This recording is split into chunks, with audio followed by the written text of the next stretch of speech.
Los últimos 25 años de mi vida los he pasado buscando la verdad.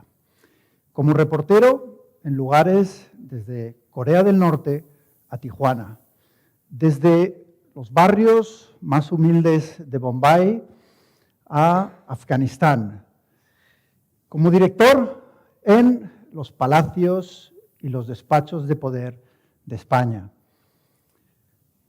Y yo creo que todos vosotros coincidiréis conmigo en que la verdad no pasa por sus mejores momentos. Nunca antes había estado más amenazada que hoy. Nunca antes, la verdad, había tenido tantos enemigos. Y nunca antes los adversarios de la verdad, la mentira, la manipulación, la desinformación, habían tenido herramientas más poderosas para hacer su trabajo. Son cosas que bien utilizadas son útiles. Redes sociales, internet, la inteligencia artificial. Pero mal utilizadas, lo único que hacen es propagar la falsedad, el odio y la intolerancia. Yo me metí a periodista, a reportero, y acepté dirigir un diario con la idea, algo quijotesca, y quizá penséis que ingenua, de que la verdad puede ayudar a mejorar el mundo. No sé si cambiarlo, pero desde luego sí que puede mejorarlo. Es una lección que aprendí en un sitio muy lejos de aquí, en una aldea de Camboya que se llama Svay Pak. Estaba investigando el tráfico sexual de menores. Recuerdo que llegué a ese pueblo que está a 11 kilómetros de la capital de Phnom Penh y lo primero que me llamó la atención es la pobreza y la desesperación de ese sitio. Al llegar vi que la aldea tenía una sola calle, no estaba asfaltada, arena y piedras. Y a ambos lados viviendas idénticas. Cada una de esas casas tenía una puerta de metal corredera. Y según avancé por el pueblo, aquellas verjas empezaron a abrir y traficantes de personas empezaron a ofrecer a los turistas menores y niñas. Seguí avanzando y llegué al final del pueblo donde estaba la última casa de Svay Pak. Era un lugar que se llamaba la Habitación Rosa, el último bordel. Ahí es donde los traficantes mantenían a las niñas más pequeñas, aquellas por las que algunos desaprensivos estaban dispuestos a pagar un extra. Recuerdo perfectamente las náuseas que sentí, la angustia y también la urgencia de volver a mi hotel cuanto antes para contar lo que estaba pasando en Svay Pak. Quería que el mundo lo supiera. Escribí mi reportaje y el periódico decidió llevarlo a portada. Después continué con mis viajes y mis coberturas. Me llevaron a guerras y a revoluciones, a desastres naturales y a algunas buenas noticias, quizá no tantas como me habría gustado.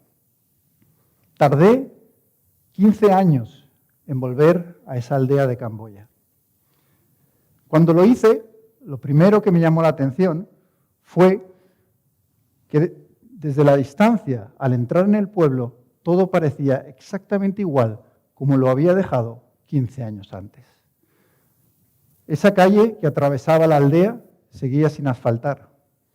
A ambos lados, las mismas calles, las mismas casas. Y sin embargo, según avanzaba y me adentraba en el pueblo, vi que uno de los prostíbulos que había conocido años antes era una peluquería. Seguí caminando y en el lado izquierdo vi que otro de esos lugares era ahora un taller de confección y que niñas que antes habían estado traficadas tenían ahora una oportunidad profesional y trabajaban y aprendían un oficio. Continué caminando hacia el final y llegué a lo que antes era la habitación rosa. Me encontré un cartel que anunciaba que ahí había ahora la sede de una ONG. Luego, hablando con uno de los voluntarios, le pregunté, ¿cómo es posible que este lugar se haya transformado de esta manera? ¿Qué ha pasado para que todas estas niñas ahora tengan otro futuro? Aquel voluntario me dijo, bueno, es que hace muchos años vino por aquí un periodista español y contó la historia de este lugar. Y después vinieron periodistas alemanes, ingleses y franceses. Y la CNN hizo un reportaje. Y nosotros estábamos en Estados Unidos, vimos lo que estaba pasando, cogimos el primer avión y nos presentamos en Sveipack. Lo siguiente que hicieron fue comprar algunas de las viviendas, que eran burdeles, transformarlos en negocios y en oportunidades para esas niñas, hasta el punto de que consiguieron, montando un gimnasio, que los traficantes dejaran lo que estaban haciendo, dejaran de vender a las niñas de la aldea y trataran de convertirse en boxeadores profesionales. En ese momento me di cuenta de que cuando hablaba de ese periodista español, hablaba de mí, y que ese primer reportaje que había originado el cambio era el que yo había publicado en el diario El Mundo. ¿Veis cuando os hablo de la capacidad que la verdad y el periodismo comprometido, ético y riguroso puede tener? ¿Veis cómo no es tan imposible pensar que la verdad puede cambiar y transformar la vida de la gente? Y si lo puede hacer en una aldea perdida de Camboya, ¿por qué no en tantos otros lugares? La verdad sirve para tumbar gobiernos corruptos que roban el dinero que debería ir a la educación o a la sanidad. La verdad sirve también para desnudar a tiranos que abusan de los derechos humanos. Si me apuráis, yo creo que la verdad es capaz incluso de detener la guerra. Y en esto la historia está de mi lado. Pensad, por ejemplo, en la guerra de Vietnam. Por supuesto, fue un duelo geopolítico. Por supuesto, fue un duelo entre comunismo y capitalismo. Pero detrás también había un duelo entre la verdad y la mentira. El gobierno estadounidense estaba ocultando lo que realmente estaba haciendo en Indochina. Los periodistas empezaron a ir a las junglas de Vietnam, se jugaron la vida, algunos no regresaron. Y lo que contaron desde Vietnam logró cambiar la opinión pública estadounidense y volverla en contra de aquella guerra. El gobierno estadounidense no tuvo más remedio que buscar un acuerdo de paz. Lo mismo ocurrió en Yugoslavia. En este caso, solo cuando los reporteros empezaron a revelar las masacres en los mercados, las fosas comunes, o cómo esas madres que trataban de ir a comprar el pan eran abatidas por los francotiradores, solo entonces la comunidad internacional se decidió a actuar y acabar con ese conflicto. Hoy, mientras nosotros estamos aquí, hay cerca de 30 conflictos activos en el mundo. Y os puedo asegurar que en todos ellos hay periodistas que están intentando contar lo que ocurre. Algunas veces son corresponsales extranjeros, pero a menudo son periodistas locales que ninguno de nosotros conocemos y que toman muchos más riesgos incluso que aquellos que venimos del extranjero.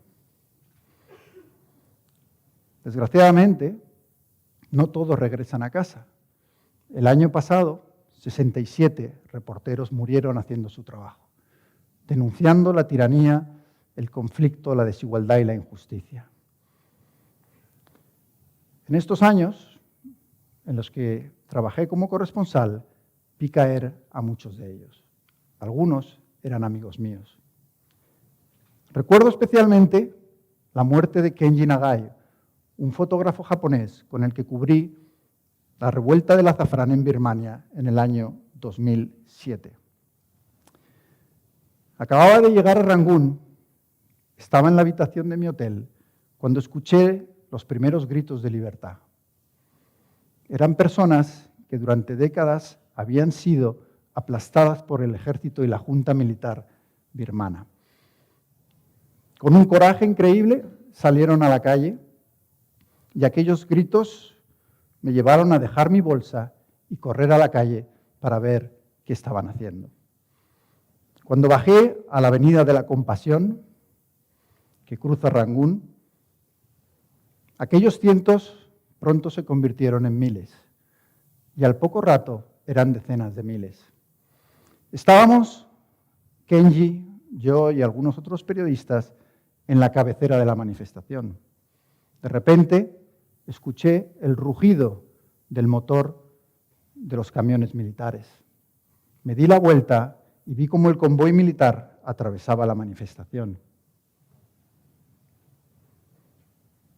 En ese momento, cuando llegaron justo al lugar donde nos encontrábamos, se bajaron los soldados y empezaron a disparar. Al principio pensé, son balas de fogueo. Ni siquiera corrí. ¿Cómo iban a disparar a gente desarmada? ¿Cómo iban a disparar a gente que lo único que pedía era su derecho a escoger a sus líderes, a ser respetada? Y sin embargo, vi como 2 personas llevaban en volandas a una joven que tenía un disparo en el pecho y se estaba desangrando. Entonces entendí que sí, el ejército birmano estaba masacrando a su propio pueblo. ¿Qué hicimos? Pues lo único que se puede hacer en esa situación, correr lo más rápido que pudimos. Kenji Nagai tomó el lado izquierdo de la Avenida de la Compasión. Yo tomé el lado derecho. Desde la distancia vi cómo caía al suelo y cómo un soldado apuntaba su fusil contra su pecho y lo ejecutaba a sangre fría. Muchas veces, en estos años, he pensado que el destino de Kenji y mío podría haberse intercambiado. Que si yo hubiera tomado el lado izquierdo y él hubiera tomado el lado derecho, es muy probable que el muerto hubiera sido yo y que él estuviera hoy dando una charla en defensa de la verdad en algún lugar, probablemente en su Tokio natal. La muerte de un reportero es siempre la derrota de la verdad. Por eso, de la misma manera que os decía, que estoy convencido de que esa verdad puede ayudar a detener guerras, que puede ayudar a frenar la corrupción, que puede reparar injusticias, de la misma manera la mentira inicia guerras, propaga el odio, protege a los corruptos y a los tiranos. La buena noticia es que hay una nueva generación de reporteros que está acudiendo a esos conflictos, a esos lugares donde la injusticia reina, para intentar aportar algo de luz en el lado más oscuro de la condición humana. Esos reporteros están haciendo su trabajo en condiciones extremas, con muchísima precariedad, con muchísimos riesgos, grandes peligros y, desgraciadamente, algunos de ellos tampoco regresarán a casa. Hoy, mientras en el mundo seguimos viendo todos esos conflictos, tenemos la suerte de que siga habiendo gente con el coraje moral, la ética y el compromiso de querer contarlo al mundo.